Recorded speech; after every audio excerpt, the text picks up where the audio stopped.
Page of Canine Companions, and I'm here with Troy. Sorry about the poor lighting. That's just what we have. Have Troy in place. Have the vacuum out. And I like to do this with all the dogs. I think I've done it with him maybe once before. So just want to give y'all a little demo of how I introduce the vacuum. If a dog has never been around a vacuum ever, you want to introduce it really slow. So you might just bring it out in the room that you're going to vacuum and leave it sitting out for a few hours or so. Let them get used to it being in the room and maybe smelling it.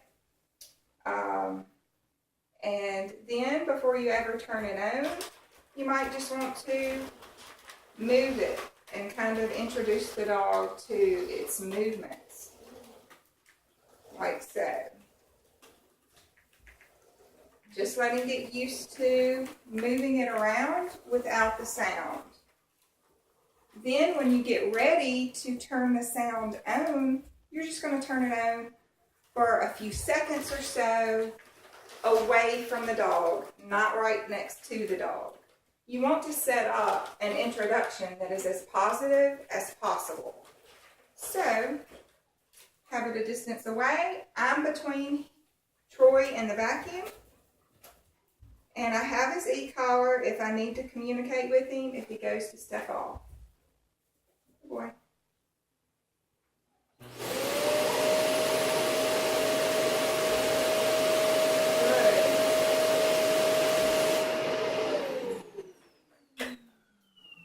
Turn it on, turn it off.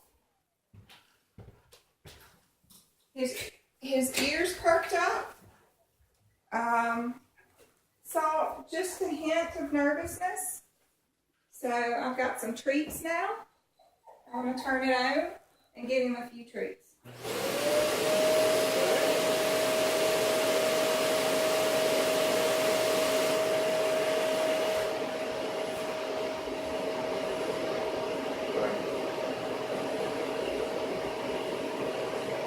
Don't worry about this.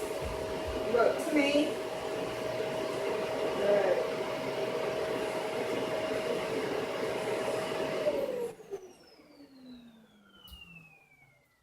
Now, if you have a dog that gets really amped up by the vacuum or that likes to attack the vacuum, I know that may seem cute to some people, but you don't want to bring the vacuum out and show your friends how frantic the dog gets and how it goes into attack mode. It might be funny, that's a given, but it's really not healthy.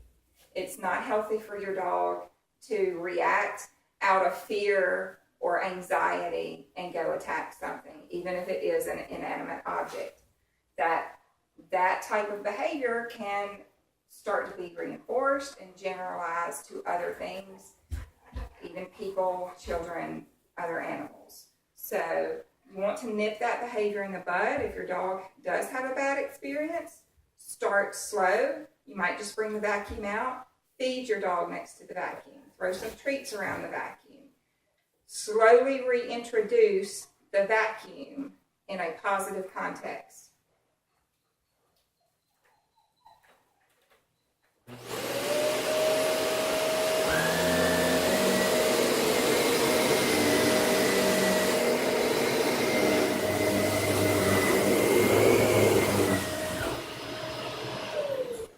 I'm making a point to vacuum away from Troy, not turn it on and immediately head towards him, but allow him to watch it from a distance.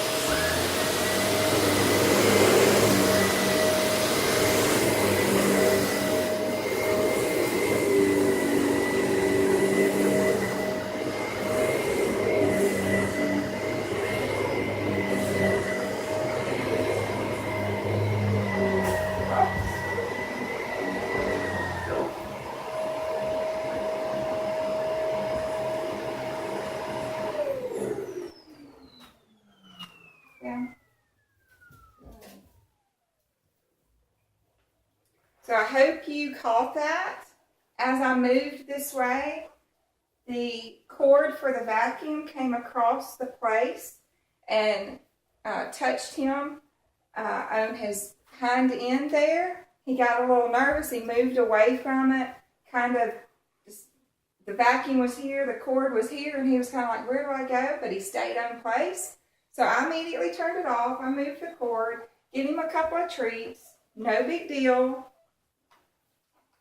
and we go back at it.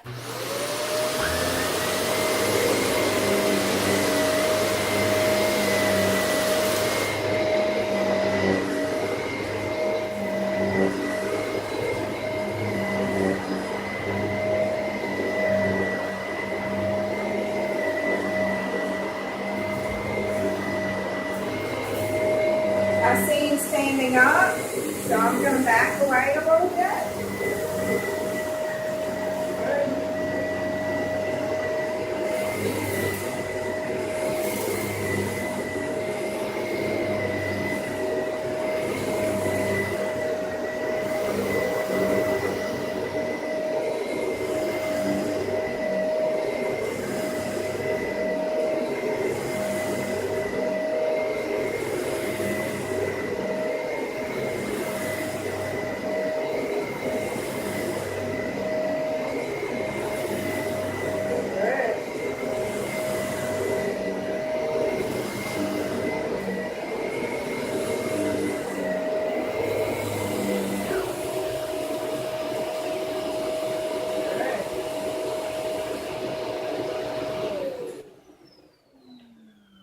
And so I got pretty close and vacuumed fairly close, and then I moved away.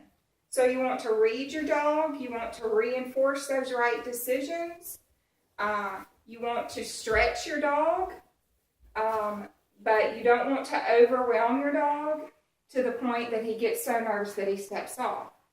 Push and see how far you can go, but don't push your luck. So Troy did super. Good job.